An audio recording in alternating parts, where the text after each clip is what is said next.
কনকনে পৌষের সকাল, হিমেল হাওয়া আর কুয়াশার চাদরে ঢেকে আছে প্রকৃতি। মাঠে মাঠে বাহারি ফসল আর শীতের অনুষঙ্গে প্রকৃতির অপরূপ রূপের খেলা। শিশির ভেজা সকালেই আপনাদের সাথে নিয়ে শুরু করতে চাই চমৎকার একটি দিন। আমরা মনে করি চ্যানেল 24-এর সকালের আয়োজন সবাইকে নিয়ে নতুন দিনটিকে সফল ও সুন্দর করার আয়োজন। শুভ সকাল, আমন্ত্রণ সকাল 24-এ। আজ মঙ্গলবার 23 পৌষ 1431 বঙ্গাব্দ এবং 7 জানুয়ারি 2025 খ্রিস্টাব্দ। আপনাদের সাথে রয়েছি আমি সারিকা তাবাসসুম। দর্শক, শীতের সকাল একেবারে যেন চারিদিকে জেঁকে বসেছে শীত। আমরা শুরুতে একটু আবহাওয়া বার্তাটি জানবো বিভিন্ন বিভাগগুলোর আবহাওয়ার পূর্বাভাস, সেই সাথে গেল 24 ঘন্টার তাপমাত্রার রেকর্ড। ঢাকা সর্বোচ্চ তাপমাত্রা 29.5 ডিগ্রি সেলসিয়াস এবং সর্বনিম্ন তাপমাত্রা 16.8 ডিগ্রি সেলসিয়াস। রাজশাহী সর্বোচ্চ 27.3 ডিগ্রি সেলসিয়াস এবং সর্বনিম্ন তাপমাত্রা 13.4 ডিগ্রি সেলসিয়াস। রংপুরের সর্বোচ্চ তাপমাত্রা 28.2 ডিগ্রি সেলসিয়াস এবং সর্বনিম্ন তাপমাত্রা 15 ডিগ্রি সেলসিয়াস। অন্যদিকে ময়মনসিংহের সর্বোচ্চ তাপমাত্রা 29.4 ডিগ্রি সেলসিয়াস এবং সর্বনিম্ন তাপমাত্রা 14.0 ডিগ্রি সেলসিয়াস। সিলেটের সর্বোচ্চ তাপমাত্রা 29.7 ডিগ্রি সেলসিয়াস এবং সর্বনিম্ন তাপমাত্রা 15.9 ডিগ্রি সেলসিয়াস। চট্টগ্রামের সর্বোচ্চ তাপমাত্রা 30.6 ডিগ্রি সেলসিয়াস এবং সর্বনিম্ন তাপমাত্রা 17.0 ডিগ্রি সেলসিয়াস। খুলনার সর্বোচ্চ তাপমাত্রা 27.0 ডিগ্রি সেলসিয়াস এবং সর্বনিম্ন তাপমাত্রা 13.0 ডিগ্রি সেলসিয়াস। বরিশালের সর্বোচ্চ তাপমাত্রা 29 ডিগ্রি সেলসিয়াস এবং সর্বনিম্ন তাপমাত্রা 13.9 ডিগ্রি সেলসিয়াস।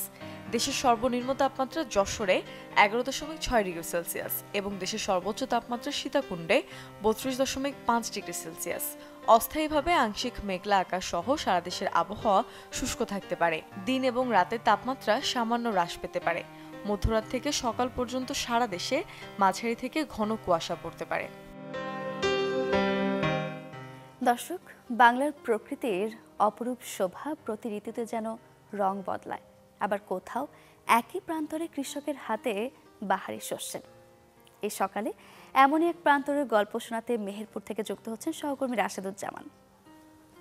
রাশেদ, শুভ সকাল। আমরা বলছিলাম একই প্রান্তরে বাহারি শস্য, আসলে কি কি শস্য হয় সেখানে?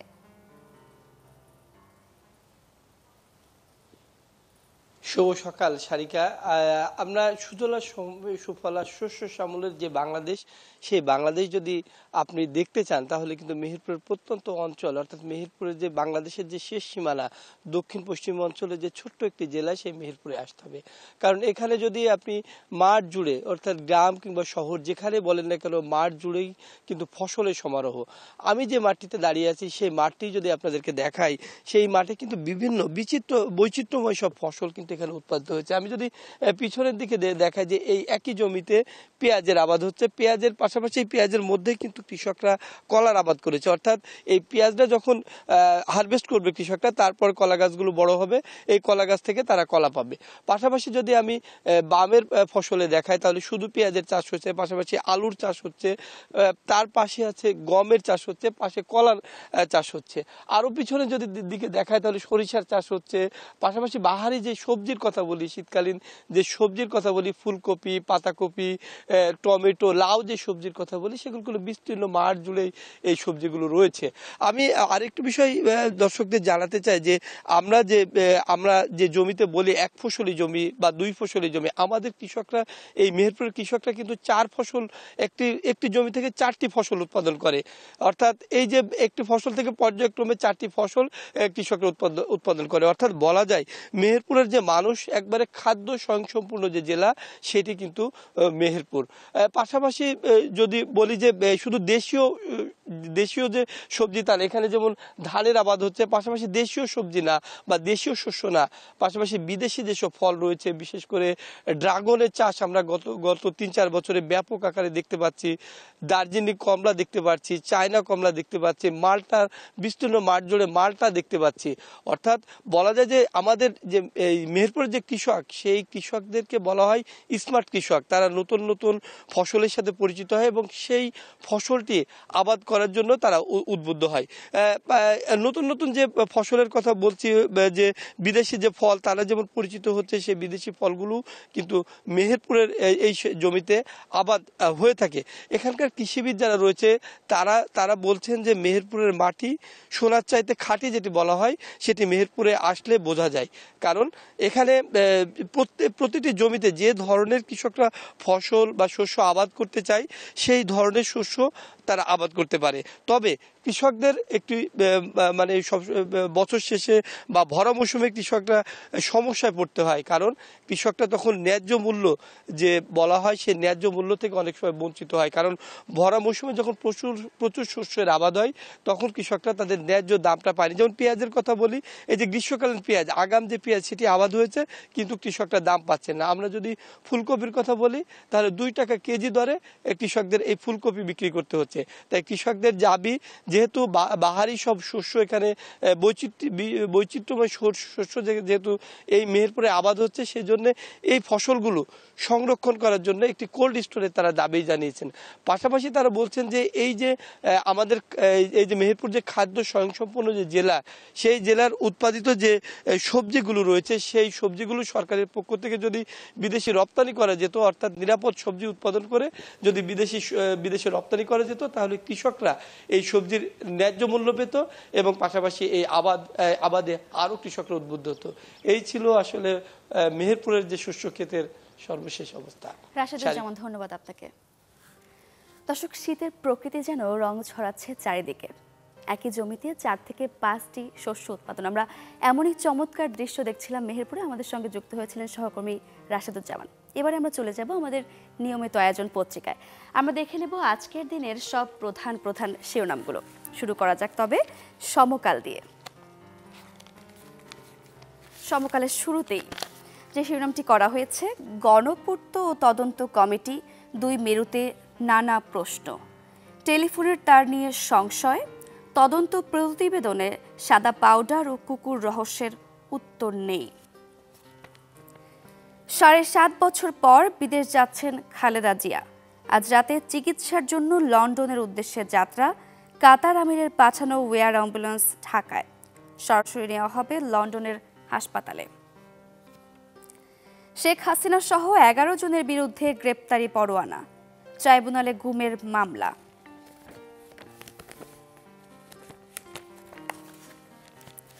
নতুন কারখানায় খরচ হতে পারে দ্বিগুণের বেশি, শিল্প খাতে গ্যাসের নতুন দরের নীতিগত অনুমোদন।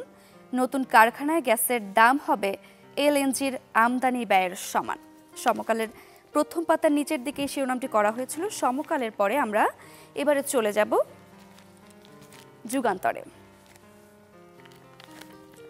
ভর্তি হবেন লন্ডন ক্লিনিকে, খালেদা জিয়া যুক্তরাজ্যে যাচ্ছেন আজ রাতে। আমরা সমকালেও পড়ছিলাম, নতুন শিল্পে গ্যাসের মূল্য বৃদ্ধিতে ক্ষোভ, দ্বিগুণ হচ্ছে শিল্প ও ক্যাপটিভে গ্যাসের দাম।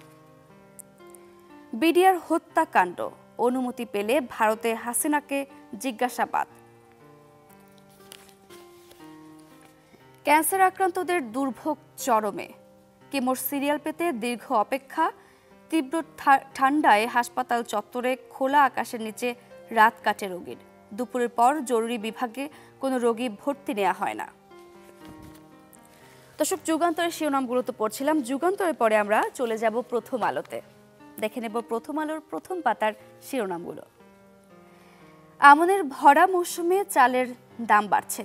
সরকার আশা করছিলেন আমন মৌসুমের ধান উঠলে চালের দাম কমবে, কিন্তু তা হয়নি। টিসিবির হিসেবে 1 সপ্তাহে মোটা চালের দাম বেড়েছে কেজিতে 3 থেকে 4 টাকা। চালের চড়া দামের জন্য ধানের মূল্য বৃদ্ধিকে দায়ী করছেন ব্যবসায়ীরা। 9 মাস ধরে খাদ্য মূল্যস্ফীতি 10% বেশি।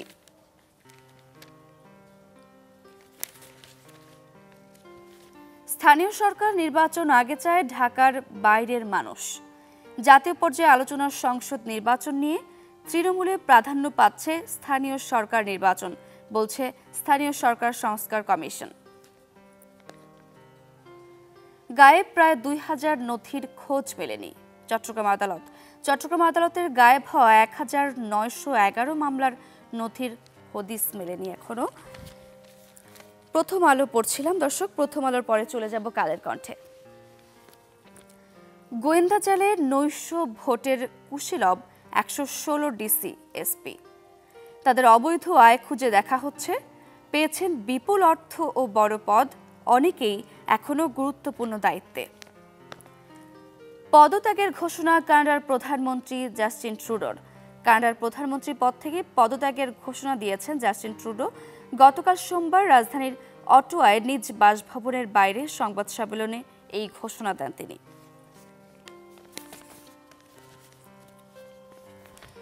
দর্শক, কালের কণ্ঠের শিরোনামগুলো তো আমরা এক নজরে দেখে নিচ্ছিলাম, আমরা সব শেষে চলে যাব দৈনিক ইত্তেফাকে। এইচএমপি ভাইরাস দ্রুত ছড়িয়ে পড়ছে এশিয়ায়। ভারত, মালয়েশিয়া ও হংকংয়ে শনাক্ত। করোনার মহামারীর পর বিশ্বে নতুন করে আতঙ্ক ছড়াচ্ছে হিউম্যান মেটোপনিওমো ভাইরাস। এশিয়ার বিভিন্ন দেশে দ্রুত ছড়িয়ে পড়ছে এই ভাইরাস।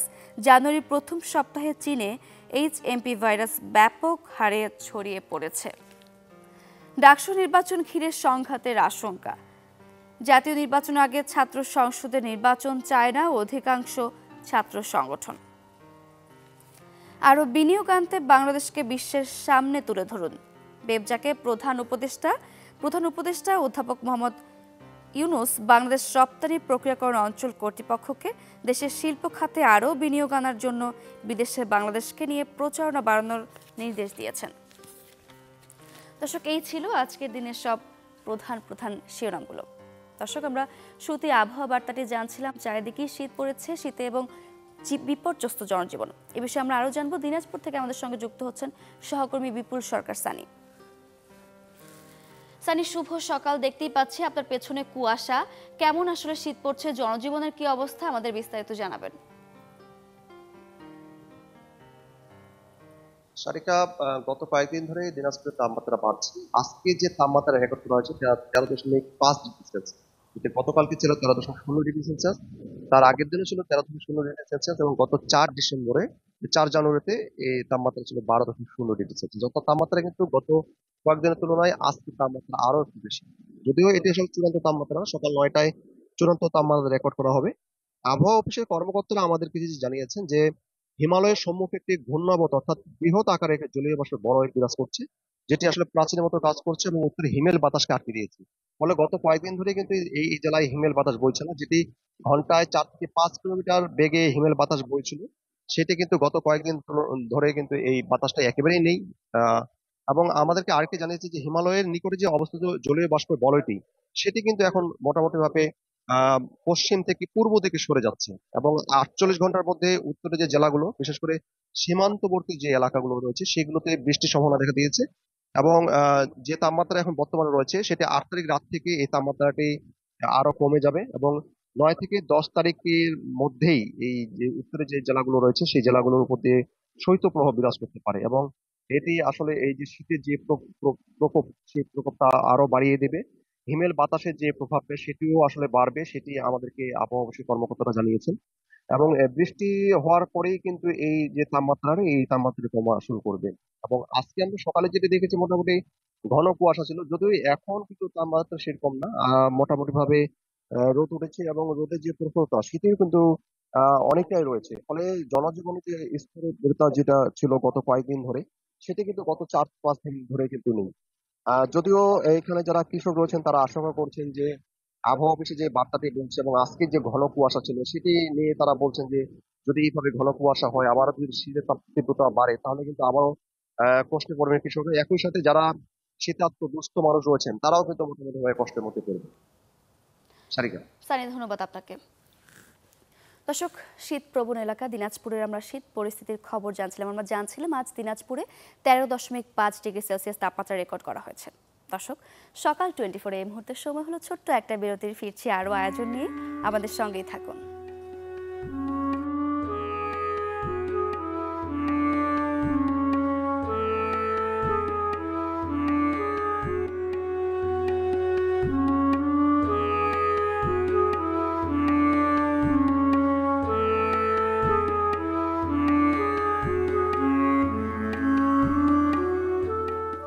ফিরে এলাম বিরতির পর, আবারও আমন্ত্রণ সকাল 24-এ।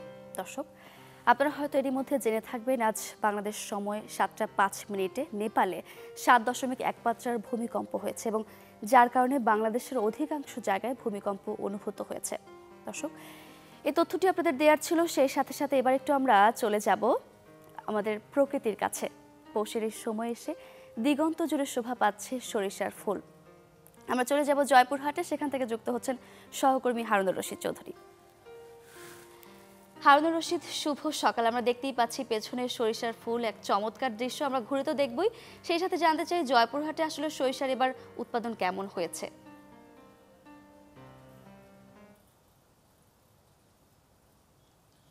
সারিকা, শুভ সকাল। শীতের এই সকালে কুয়াশা ভেদ করে সূর্যের আলো উকি দিচ্ছে, আর সেই আলোটি কিন্তু এসে পড়েছে দিগন্ত মাঠ জুড়ে। এর সরিষা ফুল হলুদের শোভা পাচ্ছে, সেই মাঠটি যখন সূর্য আলো পড়ছে চকচক করছে, সেই এই ফুলগুলো শোভা পাচ্ছে মাঠ জুড়ে। তো আরেকটি জিনিস জানিয়ে রাখি, এই সময়টি কিন্তু সরিষার যে আবাদটা হয়, এই আবাদের কিন্তু মোয়ালরা এসে তারা এখানে মধু সংগ্রহ করে, কিন্তু এবছর কিন্তু সেটি লক্ষ্য করা যায়নি। তো আরেকটি যে জিনিস সেটি হলো যে এই সরিষা ফুল দিয়ে কিন্তু ডিম ভাজি এই জয়পুরহাট জেলার কিন্তু একটি প্রসিদ্ধ খাবার। এই সরিষা ফুল দিয়ে অনেক ভাজি বা ভর্তা এগুলো তৈরি করে খান। তো আরেক সবচাইতে বড় যেটি, গত বছর যে জমিতে সরিষার আবাদ হয়েছিল প্রায় 22,000 হেক্টর জমিতে, কিন্তু এবছর সেটি কমিয়ে প্রায় অর্ধেকে নেমে এসেছে। তো তার কারণটি হিসেবে আমরা কৃষি বিভাগ বা কৃষকদের সঙ্গে কথা বলেছি। তারা যে জমিতে গত বছর সরিষার আবাদ করেছিলেন, কিন্তু তারা এবছর সেই জমিগুলোতে কিন্তু আলুর আবাদ করেছেন। তো আলু রোপণ করার ফলে কিন্তু সরিষার আবাদ কিন্তু এবার অনেকটাই কমে এসেছে। আর এই কমে আসার ফলে কিন্তু যে চাহিদা যেটি আছে জয়পুরহাট জেলা সহ সারা দেশে যে এই সরিষাগুলো চলে যেত, সেটাও কিন্তু একটা ঘাটতি দেখা দিবে বলে সেটা কৃষক এবং কৃষি বিভাগ মনে করছেন। তো আজকে যদি আমি একটু বলি, সেটি হলো যে সেই সরিষার যে ফুলগুলো, সেই ফুলে কিন্তু জয়পুরহাট জেলার বিভিন্ন প্রান্ত থেকে এই জমিগুলোতে এসে সকাল বা বিকেলের দিকে বিশেষ করে যে বিভিন্ন বসে তারা এসে তারা লোকজন সরিষা ক্ষেতে তারা কেউ সেলফি তুলছেন, কেউ মানে ছবি তুলছেন, কেউ ভিডিও নানা দিয়ে তারা দৃশ্য ধারণের জন্য অনেকে আসছেন। তো এই ছিল জয়পুরহাট থেকে এই সরিষার এই মাঠ থেকে সর্বশেষ। সারিকা। হারুনুর রশিদ, আপনাকে অসংখ্য ধন্যবাদ। দর্শক, আমরা সরিষা চাষ, সরিষা ফুলের কথা জানছিলাম। আমরা শুনছিলাম যে সরিষা ফুল ভাজি করে অনেকে খায়, এবং আমরা একটু জানবো এবারে শীতের সবজি তরকারিতে আলাদা আলাদা স্বাদ যোগায় কুমড়োর বড়ি। ঘরোয়াদের তৈরি বড়ির গুণমানে হাত যশই আসল কথা, তাই চাহিদা থাকায় বাণিজ্যিকভাবে এই শিল্প সম্ভাবনা তৈরি করছে সিরাজগঞ্জের নওগাঁ গ্রামে। ব্যস্ত সময় কাটছে বড়ির কারিগরদের, বলছেন সুযোগ সুবিধা পেলে আরও এগিয়ে নিয়ে যাবে এই শিল্প। সারারাত ভিজিয়ে রাখা ডাল বাটা হচ্ছে মেশিনে, চলছে বড়ি তৈরির ব্যস্ততা। নামে কুমড়ো বড়ি হলেও ডাল আর কালিজিরার মিশ্রণে এই বড়ি তৈরি করেন সিরাজগঞ্জের তারাস উপজেলার নওগাঁ গ্রামের 10টি পরিবার। শীত মৌসুমে এর চাহিদা বাড়ে বহুগুণ। কারিগররা জানান প্রতি সপ্তাহে প্রায় 100 মণ বড়ি বিক্রি করেন তারা। 100 টাকা কেজি পাইকারি বিক্রি করি, খুচরা 160 টাকা থেকে 40 পর্যন্ত খুচরা কেনা বেচা করি। মনে করেন আর দিচ্ছি প্রায় 30-35 বছর হয়ে গেছে এই ডাউল বড়ি বানিয়ে। আমার ব্যবসায়ী হলো এই বড়ি দেওয়া। রোদে শুকানো সুস্বাদু কুমড়ো বড়ি কিনতে দেশের বিভিন্ন জেলা থেকে আসেন পাইকাররা। বলছেন এখানকার বড়ির দাম কম আর মান ভালো। আমাদের থেকে যারা পাইকারি নেয় এরা ওই অনেক সময় বিদেশেও আপনি নিয়ে যাবে। বিদেশে আমি এক পাইকারের সাথে কথা বলছি, উনি বিদেশেও নাকি এই মালটা পাঠায় বিভিন্ন দেশে। খেতে খুবই সুস্বাদু। এগুলো ঢাকা সব বিভিন্ন জায়গায় প্রস্তাব দেওয়া হয়।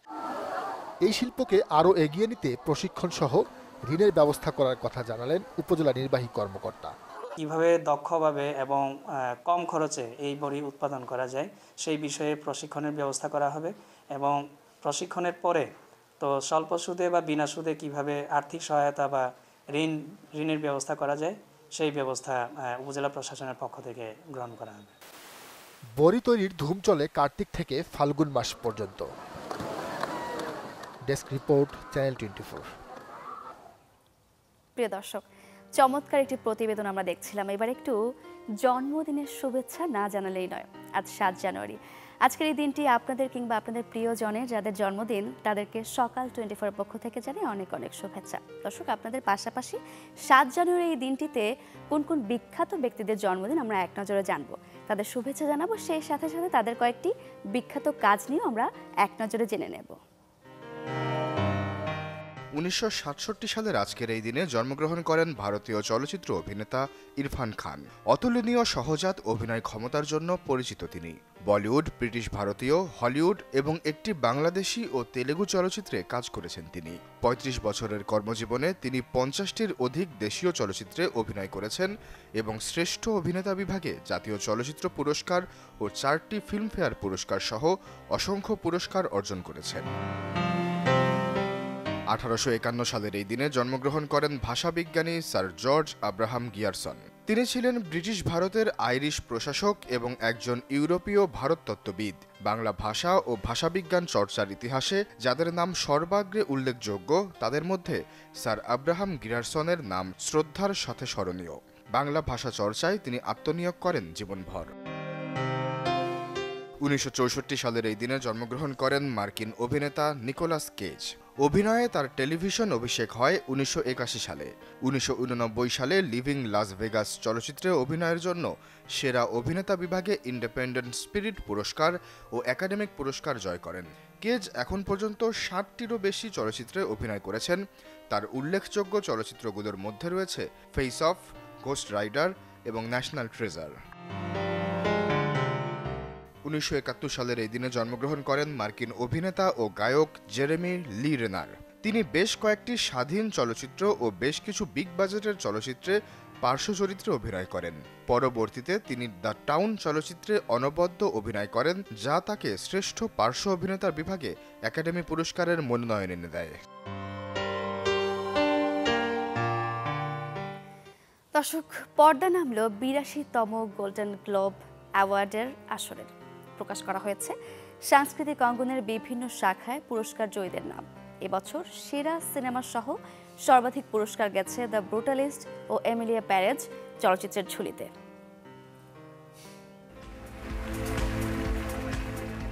এবছরের গোল্ডেন গ্লোবের সেরা ড্রামার পুরস্কার জিতল দ্য ব্রুটালিস্ট। দ্বিতীয় বিশ্বযুদ্ধে হলোকাস্টে বেঁচে যাওয়াদের জীবনের গল্প নিয়ে নির্মিত এ চলচ্চিত্রে অভিনয়ের জন্য আই এম হিয়ারের অভিনেত্রী ফার্নান্দা তোরেস। কমেডি বিভাগে সেরা অভিনেত্রীর পুরস্কার জিতেছেন ডেমি মুর। এদিকে সেরা টিভি সিরিজের পুরস্কার জিতেছে শোগান। লস অ্যাঞ্জেলেসে বসে এবারের গোল্ডেন গ্লোবের আসর। এবারের গোল্ডেন গ্লোব অ্যাওয়ার্ড এককভাবে সঞ্চালনা করেন আমেরিকান কমেডিয়ান। 1944 সাল থেকে আমেরিকা সহ বিভিন্ন দেশের সিনেমা ও টেলিভিশন অঙ্গনের সেরা কাজের স্বীকৃতি দিয়ে আসছে গোল্ডেন গ্লোব অ্যাওয়ার্ড। ইপসিতা জামান, চ্যানেল 24। দর্শক, চমৎকার সব আয়োজন, চমৎকার সব তথ্য আমরা জানলাম এবং সকাল 24 আয়োজন, আজকের আয়োজন এই পর্যন্তই। দেখা হবে নতুন দিনে নতুন সব তথ্য আর আয়োজন নিয়ে। সে পর্যন্ত ভালো থাকুন, সুস্থ থাকুন। সবাইকে আরও একবার জানাই শুভ সকাল।